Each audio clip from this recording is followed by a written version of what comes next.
नमस्कार, खबर अभी तक देख रहे हैं आप और मैं हूं आपके साथ नासिर कुरैशी। और अब वक्त है खबर की तह तक में जाने का। खबर अभी तक की खास पेशकश खबर की तह तक में आपको रूबरू कराएंगे हरियाणा, हिमाचल, उत्तराखंड, पंजाब की वो खबरें जो सुर्खियों में रहने वाली हैं। और आज चंडीगढ़ में हरियाणा विधानसभा के शीतकालीन सत्र को लेकर बिजनेस एडवाइजरी कमेटी की बैठक होनी है। बीएससी की ये बैठक होगी और इस बैठक की अध्यक्षता करेंगे विधानसभा स्पीकर ज्ञानचंद गुप्ता।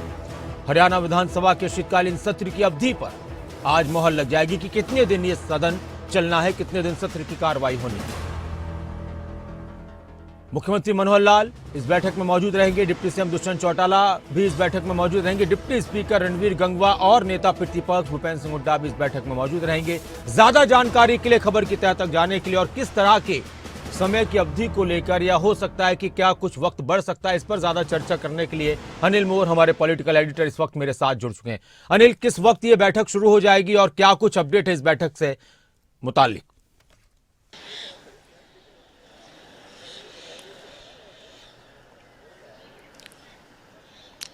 देखिए नासिर, जो हरियाणा विधानसभा का शीतकालीन सत्र है, जो अभी तक तय हुआ है, हरियाणा विधानसभा का शीतकालीन सत्र 15 दिसंबर से शुरू होकर 19 दिसंबर तक चलेगा। 16 और 17 2 दिन अवकाश रहेगा, यानी शनिवार रविवार अवकाश रहेगा। और जो अवधि है फिलहाल तक तय की गई कि शुक्रवार, सोमवार, मंगलवार 3 दिन हरियाणा विधानसभा का शीतकालीन सत्र रहेगा।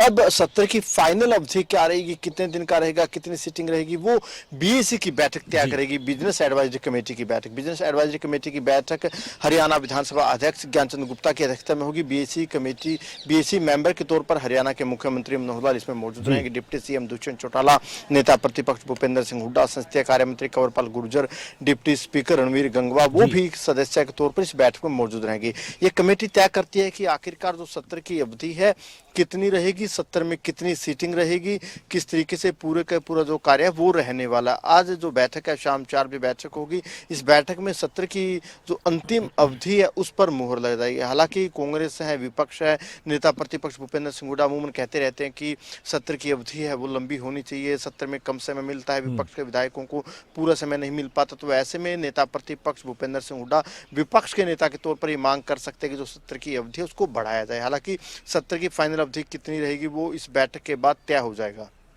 अच्छा अनिल, एक और मेरा सवाल है आपसे कि जिस तरह से शीतकालीन सत्र की शुरुआत होनी और उससे पहले हम देख रहे हैं कि माहौल सियासी एतबार से गरमाया हुआ है, तो वो बहुत से मुद्दे और उस पर रणनीति बन रही है। आज कांग्रेस भी अपनी बैठक करने वाली है। इनेलो विधायक अपनी तरफ से कह चुके हैं कि वो इन मुद्दों को उठाने वाले हैं। कल संसद के अंदर जो सुरक्षा का मुद्दा था वो भी काफी गरमाया रहा। तो क्या लगता है इस बार का शीतकालीन सत्र कितना गरमाने वाला है, कितना अहम रहने वाला है? और आने वाले वक्त में फिर चुनाव की शुरुआत होने वाली हो जाएगी।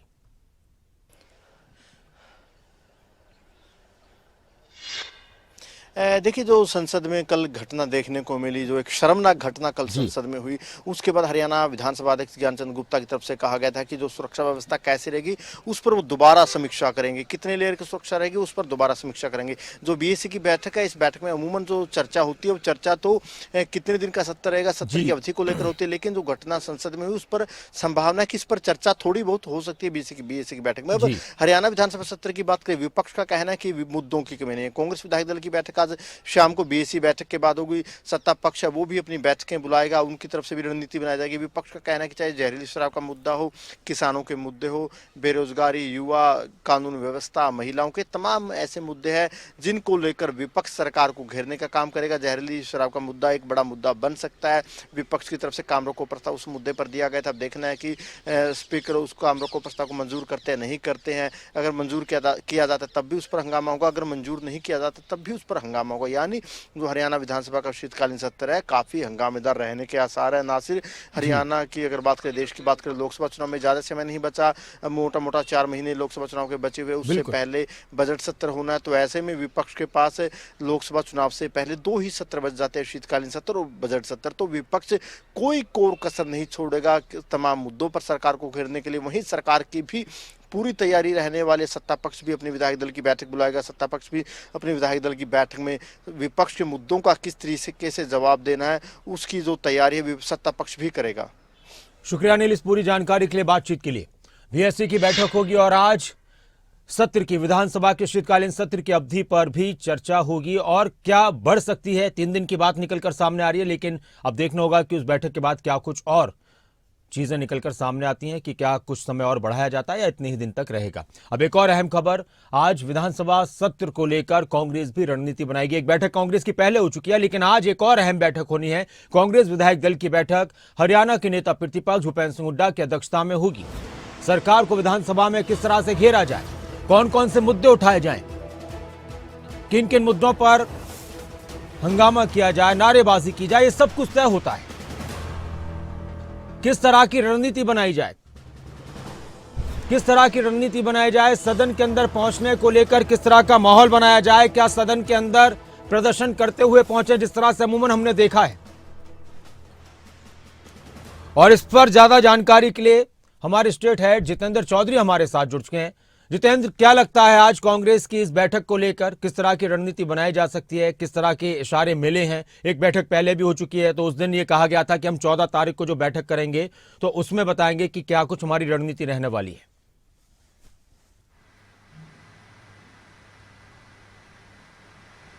देखिए, बिल्कुल आज जो कांग्रेस की बैठक नेता प्रतिपक्ष भूपेंद्र हुड्डा की अध्यक्षता में होनी है, आज शाम करीब 5 बजे ये बैठक शुरू होगी। और इस बैठक में मुख्य तौर से कल से शुरू हो रहे हरियाणा विधानसभा के शीतकालीन सत्र को लेकर के रणनीति बनाई जाएगी। मुद्दों की फहरिस्त ना सिर्फ इससे पहले ही तैयार कर ली गई है, लेकिन और क्या क्या मुद्दे रह सकते हैं और किस तरीके से जो माहौल है उसमें ये दर्शाने का प्रयास किया जाए कि जो जनता के मुद्दे हैं उन्हें विपक्ष उठा रहा है, इसको लेकर के एक बार दोबारा जो चर्चा है वो आज होते हुए नजर आएगी। जहरीली शराब हो, कानून व्यवस्था हो, बेरोजगारी की बात हो या फिर मुआवजे को लेकर के जो देरी हुई है उसकी बात हो, इन तमाम विषयों को लेकर के कांग्रेस की तरफ से रणनीति बनाई जा रही है। इसके अलावा भी जो अलग अलग विषय हैं उनकी फहरिस्त तैयार कर ली गई है।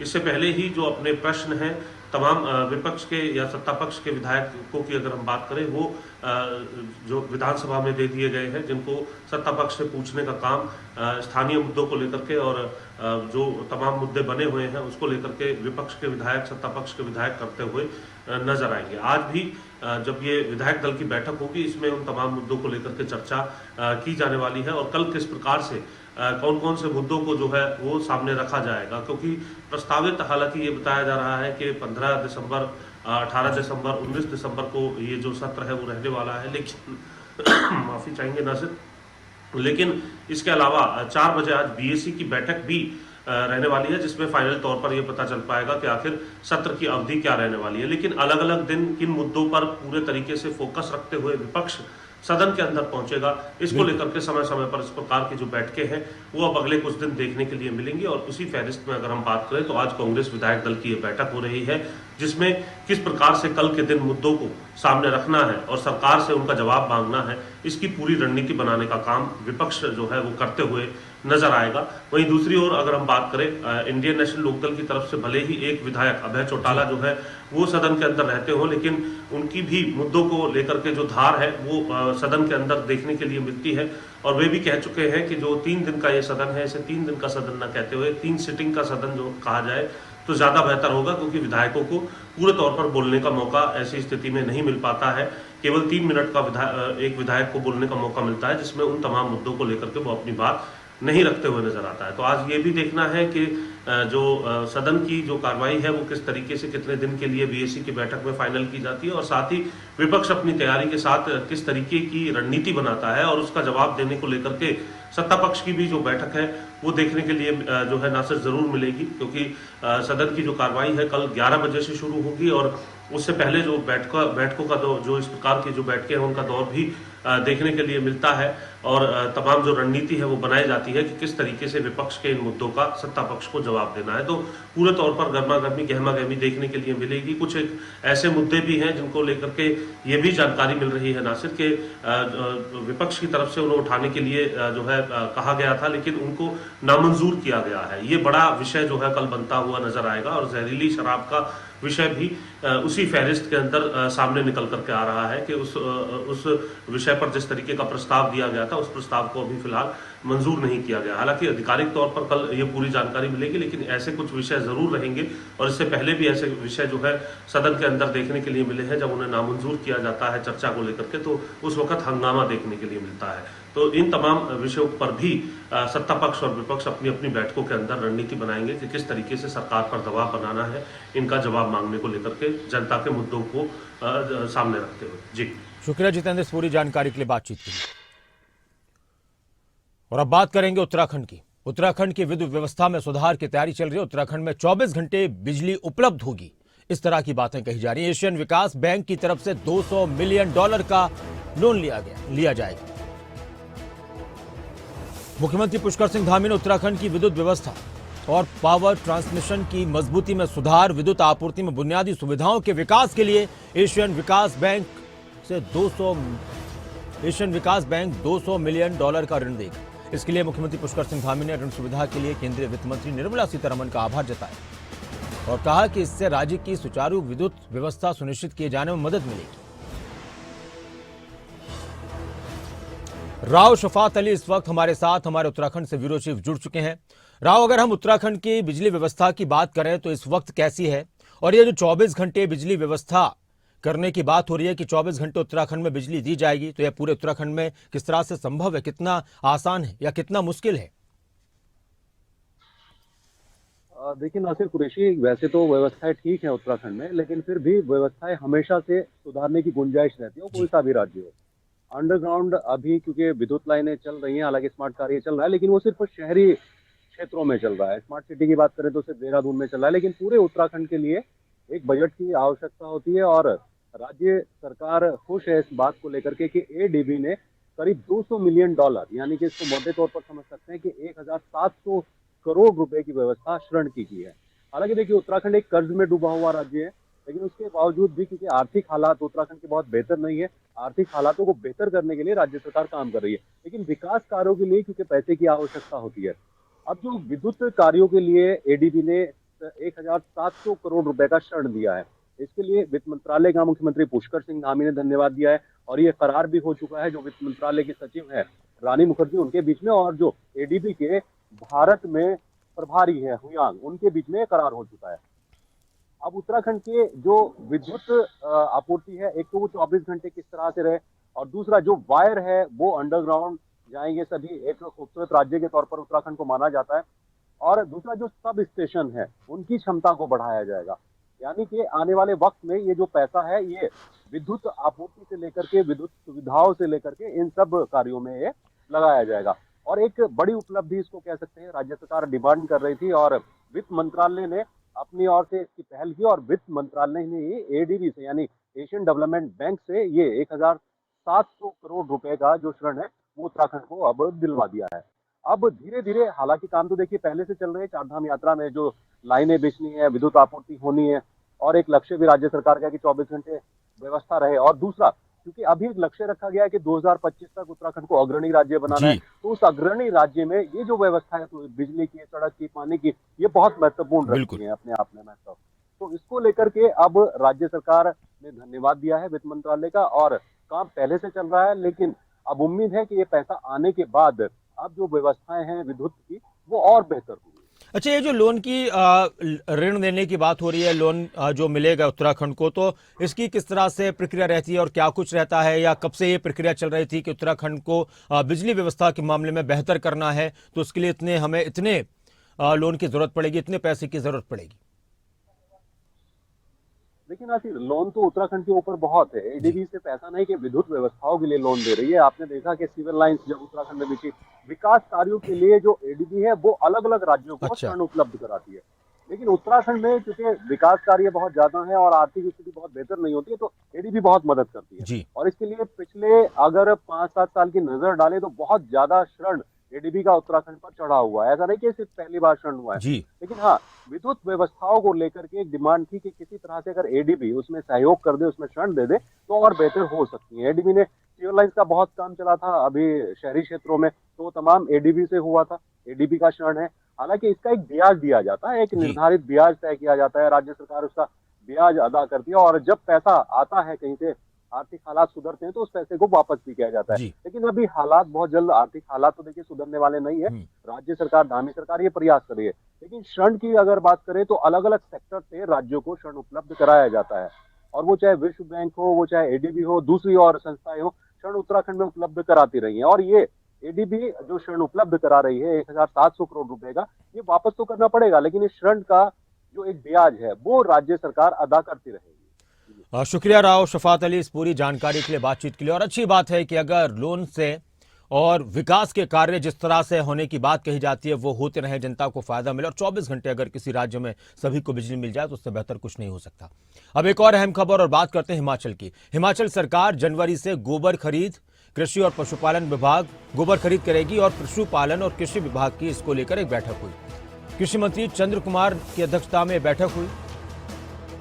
खंड स्तर पर स्थापित किए जाएंगे क्लस्टर। ये भी बात निकलकर सामने है कि किस तरह से इस प्रक्रिया को आसान बनाया जाएगा और मजबूत बनाया जाएगा। प्रदेश के किसानों की आर्थिक स्थिति को मजबूत करना सरकार की प्राथमिकता है, ये कहा गया मंत्री की तरफ से।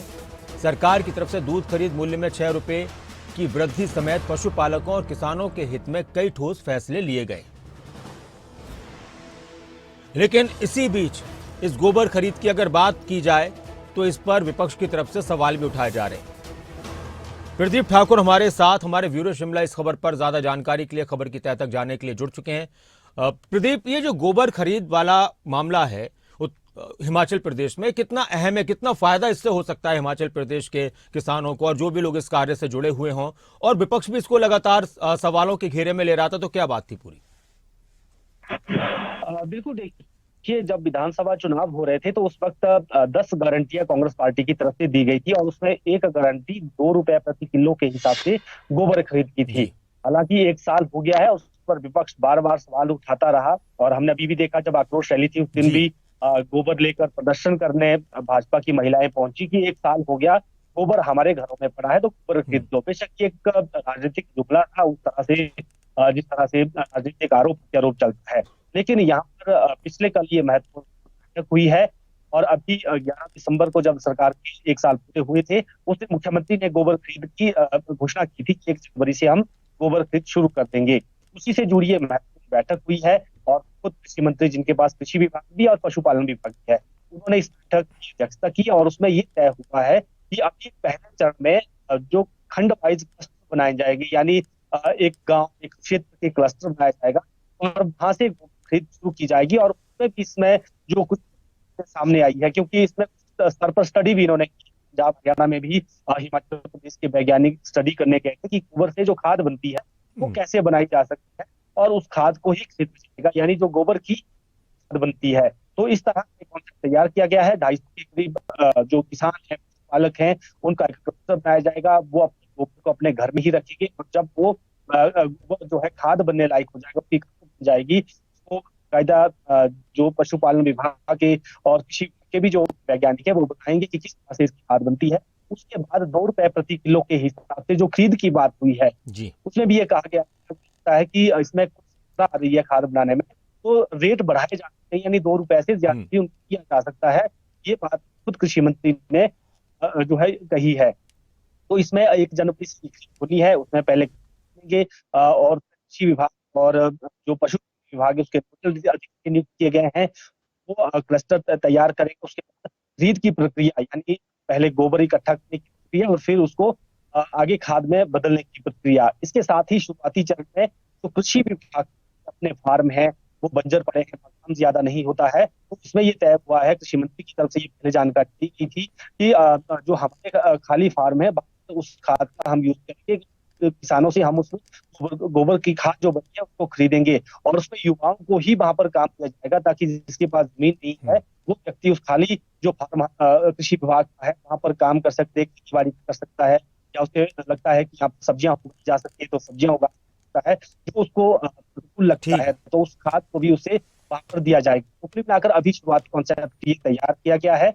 इतना जरूर है कि गोबर हम हिमाचल में देखी, और बीजेपी ने तो सवाल भी उठाए कि आपने बात यही गोबर खरीद की और आप खरीदने लग गए हैं। तो हम कह सकते हैं कि आने वाले पॉलिटिक्स होगी छत्तीसगढ़ से, जो छत्तीसगढ़ का मॉडल है गोबर खरीद का, क्योंकि उस वक्त जब छत्तीसगढ़ के मुख्यमंत्री हिमाचल आपके यहाँ पर संरक्षक थे उस वक्त यहाँ पर आए थे, उन्होंने ही इस गारंटी को यहाँ पर इंट्रोड्यूस किया था कि हमने वहां पर सफलतापूर्वक इस गारंटी को पूरा किया है, हिमाचल में भी पूरा किया जी जाएगा। प्रदीप। लेकिन छत्तीसगढ़ से हटकर जो हिमाचल की बात करें, क्योंकि वहां पर ये कहा गया है कि वहां पर गांव स्तर पर कुछ ऐसा स्थान बनाया गया था जहां पर इकट्ठा गोबर किया जाता था। जी लेकिन प्रदीप। यहाँ पर दो स्टेप किसान से ये खाद के रूप में ठीक है। गोबर खरीदी जाएगी। शुक्रिया प्रदीप इस पूरी जानकारी के लिए, बातचीत के लिए।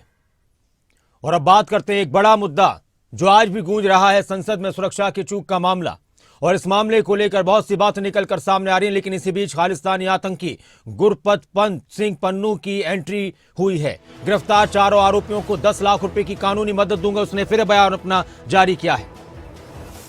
संसद पर आतंकी हमले की 22वीं वर्षी के दौरान एक बार फिर से संसद में, लोकसभा में कार्यवाही के दौरान सेंध लगाई गई। हालांकि इससे पहले भी यह आतंकी पन्नू पहले भी इस तरह की धमकी दे चुका था। संसद में घुसपैठ के मामले में महिला समेत 4 आरोपियों को पकड़ा गया है, उनको लीगल एड देने की पेशकश कर रहा है। और इस पूरे मामले में इसकी संलिप्तता है, इसकी भी जांच हो रही है। हालांकि इस पर इसने कोई टिप्पणी नहीं की कि इसने करवाया है। हरसिमरत पॉल हमारे साथ हैं, हमारी संवाददाता। इस खबर पर ज्यादा जानकारी के लिए हरसिमरत, क्या है खबर की तह, अंदर की बात?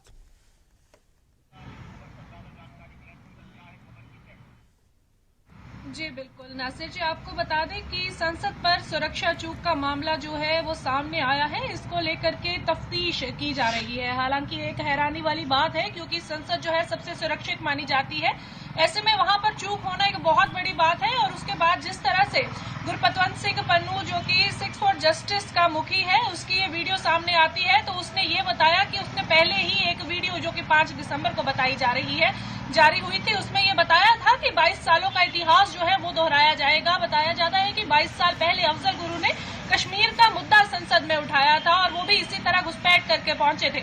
और उसके बाद एक बार फिर से जिस तरह से चूक देखने को मिली है संसद की सुरक्षा में, तो ऐसे में गुरपतवंत सिंह पन्नू ने इसमें आग में घी डालने का काम किया है। आपको बताएं कि हालांकि उसने सीधे तौर पर तो संलिप्तता अपनी नहीं बताई है कि यह मामला उसने करवाया है या इसका उसमें हाथ रहा है, पर हाँ, जो भी आरोपी पकड़े गए हैं वहां से तकरीबन 6 लोगों का नाम सामने लिया जा रहा है। 2 को तो संसद पर मौके से ही काबू किया गया। इसके अलावा पुलिस ने जब जांच की तो और भी लोग सामने आए, तो उनको कानूनी सहायता देने की बात जो है वो कही गई है गुरपतवंत सिंह पन्नू की तरफ से। उसने 10 लाख रुपए कानूनी एड देने की बात कही है। तो ऐसे में जरूर सुरक्षा एजेंसियों भी जो सवाल के घेरे में आ जाती हैं कि जब पहले ही इस तरह की जो चेतावनी जारी की गई थी, वीडियो जारी की गई थी, तो ऐसे में क्यों जो है इस चीज का ध्यान नहीं रखा गया और इतनी बड़ी चूक जो है वो कैसे हुई है। जी नासिर, शुक्रिया इस पूरी जानकारी के लिए, बातचीत के लिए हरसिमरत। और फिलहाल खबर की तह तक में इतना ही, लेकिन खबरें अभी तक पर, खबरों का सिलसिला लगातार जारी है। आप बने रहें खबरें अभी तक के साथ। एक छोटे से ब्रेक के बाद जल्द लौट